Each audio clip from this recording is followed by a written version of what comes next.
Digital advertising, of course, head of digital here at Rhema Media, and hey, it's been tracking this way for a while.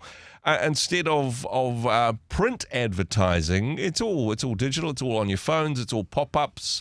How annoying, right? But this is the way that advertising is going, and there's been a few things happening in the AI space that are a bit of a game changer here. Yeah, it's been really fascinating. I mean, the two things that are happening are at both ends of the spectrum. On one end, you have, big news that continues to roll out as they get approval, because this is a worldwide thing, obviously, that I'm talking about the merger between Omnicron and IPG. Yep. Massive news, in terms of agency at the top end, right? Yeah. But meanwhile, down at the other end of the spectrum, you've got the likes of Meta, who have just increased their what they call Advantage Plus as their platform with AI tools that allow any old Joe blogs and small SMEs to create their own advertising and do a whole lot of really interesting targeting stuff themselves in their own bedrooms. I mean, it is amazing what's happening. Firstly, let's go big on this one. One to rule them all when it comes to global advertising agencies.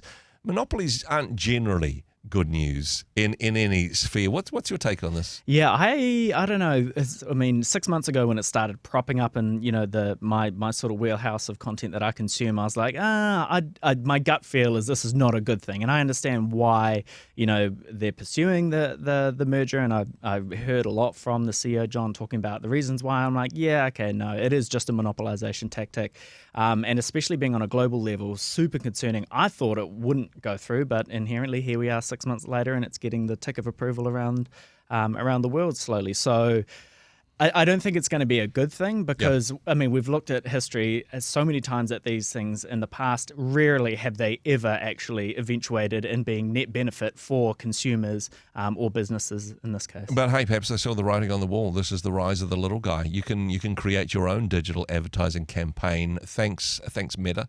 Thanks Facebook, because the AI tools in terms of creating visual images and creating text and creating an advertising campaign and all the uploading, those tools are now in the hands of a sole trader from Oamaru, right? Yeah, exactly. And not just the creative, but even the delivery and the ability to target people. Yep.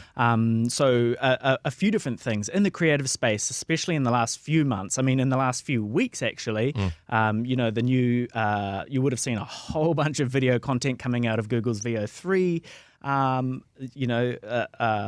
tool that is just mind-blowing in terms of its capabilities. So, generative AI tools around video, when they first came out, were really clunky, fingers all over the place, whereas now they are really starting to impress. Video's been a really hard one to crack. ChatGPT originally, text on a page, that was really good out the box, and it has just continued to get even better. And image in between those two has come a long way. So now the creative tools that are available are really, really, really good and will continue to get exponentially better as more people use them to create the actual ads. Yeah.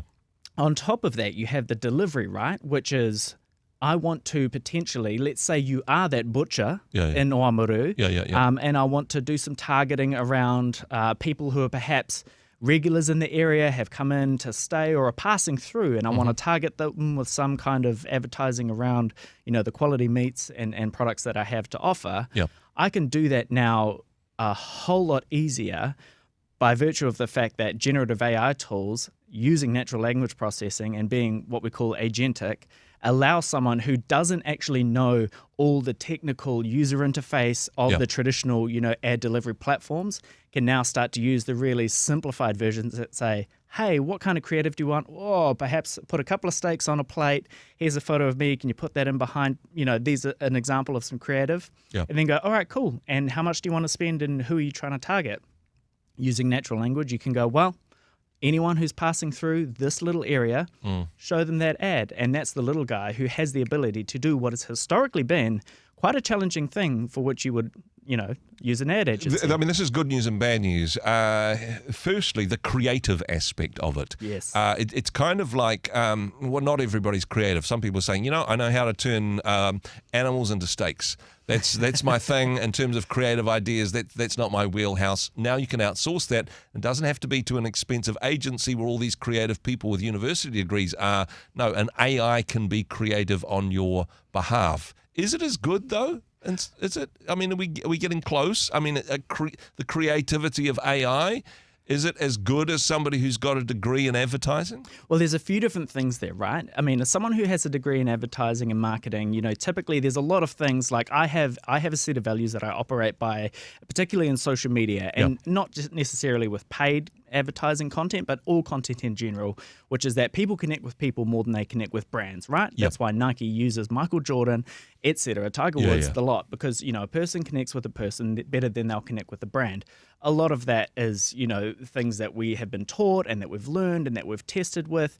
Generative AI tools, I mean, yes, you can not only use them now to create the actual creative in the first place, but because they are self-learning, now what the platforms can do, the likes of Meta, is optimize and tweak and change the creative on the fly as it delivers the ads.